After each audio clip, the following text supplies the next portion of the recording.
নমস্কাৰ ছাত্ৰ বন্ধুসকল, আজি আমি নতুন পাঠ এটা পঢ়িম। সেই পাঠটোৰ নামটো হৈছে আদিম মানুহৰ অৰ্থনৈতিক কাৰ্যকলাপ আৰু স্থায়ী বসবাস।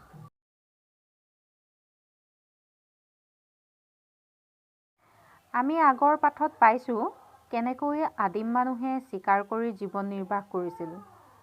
তেওঁলোকে কিমান কষ্ট চিকাৰ কৰি খোৱা বস্তু সংগ্ৰহ কৰিছিল। কিন্তু তোমালোকে ভাবিছানে কেতিয়াবা মানুহেনো কেনেকৈ খেতি বাতি কৰিবলৈ ধৰিলে? এই বিষয়ে আজি আমি আলোচনা কৰোঁ আহা। হাজাৰ হাজাৰ বছৰ ধৰি চিকাৰী আৰু খাদ্য সংগ্ৰহকাৰী মানুহৰ মনলৈ খেতি কৰাৰ কথা অহাই নাছিল। বহু বছৰ তেওঁলোকে অঘৰী অৱস্থাতেই আছিল। আদিম মানুহে দল বান্ধি ঘূৰা ফুৰা কৰিছিল। এইদৰে ঘূৰা ফুৰা কৰোঁতে তেওঁলোকে কিছুমান কথা লক্ষ্য কৰিছিল। কেনেকৈ গুটিৰ পৰা নতুন গছ গজে, ফল মূল দিয়া গছ গছনিবোৰ ক'ত বেছিকৈ গজে। তেওঁলোকে মন কৰিছিল যে কিছুমান ঠাইত গছ গছনিবোৰ সোনকালে গজে আৰু কিছুমান ঠাইত গছৰ গজালি ওলোৱাত দেৰি হয়। যিবোৰ ঠাইত গছবোৰ সোনকালে গজে তেনেবোৰ মাটিত তেওঁলোকে নিজে গুটি সিঁচিবলৈ ধৰিছিল। গছবোৰ ডাঙৰ হ'বলৈ জীৱ জন্তুৰ পৰা সেই গুটিবোৰ ৰক্ষা কৰিবলৈ তেওঁলোকে একেখন ঠাইতে বহুদিন থাকিবলৈ ধৰিলে। সময় বাঢ়ি অহাৰ লগে লগে জনসংখ্যাও বাঢ়িবলৈ ধৰিলে। হাবি জংঘলত ফল মূল খোৱাৰ বস্তুৰ অভাৱ হ'বলৈ ধৰিলে। মানুহে তেতিয়াই প্ৰথমবাৰৰ কাৰণে খোৱা বস্তু কেনেকৈ সহজতে আৰু বেছিকৈ উৎপাদন কৰিব পাৰি সেই কথা লাহে লাহে চিন্তা কৰিবলৈ ধৰিলে। এয়াই হৈছে খেতিৰ আৰম্ভণি। এনেকৈয়ে লাহে লাহে তেওঁলোকৰ নতুন জীৱন যাত্ৰা আৰম্ভ হ'ল।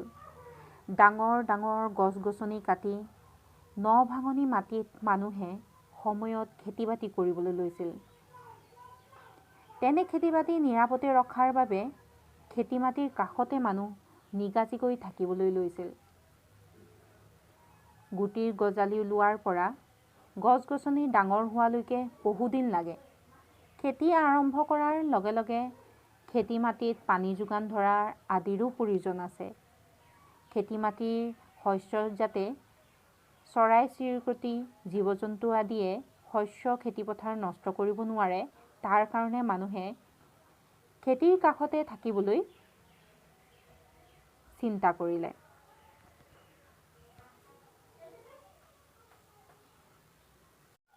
কিন্তু যেতিয়া শস্য চপোৱাৰ সময় আহিল তেতিয়া তেওঁলোকে আৰু এটা সমস্যাত পৰিল যে শস্যবোৰ কেনেকৈ তেওঁলোকে সাঁচি ৰাখিব।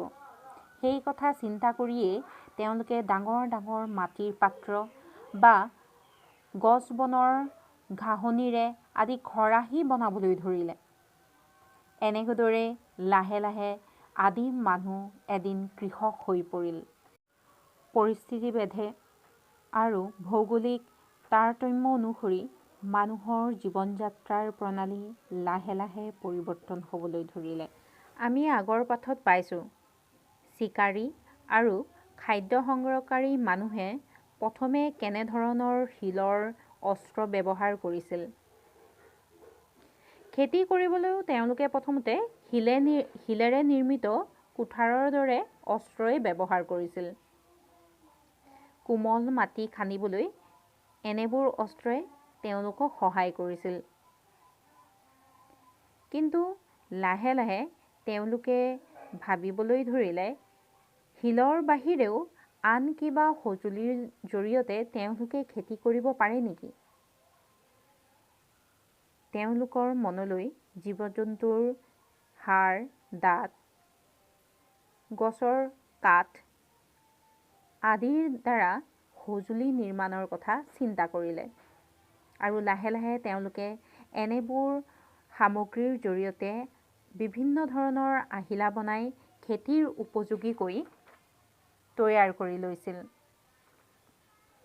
শস্য ভাঙিবলৈ তেওঁলোকে শিলৰ পতা গুটি তৈয়াৰী কৰি লৈছিল আদিম মানুহে ব্যৱহাৰ কৰা শিলৰ সঁজুলিৰ বিষয়ে আমি কিছু কথা জানিলোঁ। তোমালোকে বাৰু জানানে? আমাৰ অসমৰ উত্তৰ কাছাৰ জিলাৰ দাউজালি হাডিং নামৰ ঠাইতো বহুতো মিহিকুৰৰ আকৃতিৰ শিল আৰু শস্য গুৰি কৰা পতা আৰু মাটিৰ পাত্ৰ টুকুৰা পোৱা গৈছে। ইয়াৰ উপৰিও আমাৰ ভাৰতৰ কাশ্মীৰ উপত্যকা, দাক্ষিণাত্যৰ কৃষ্ণা, গোদাবৰী, বিহাৰ, উত্তৰ প্ৰদেশৰ বিভিন্ন ঠাইত আদিম মানুহে ব্যৱহাৰ কৰা সঁজুলি পোৱা গৈছে।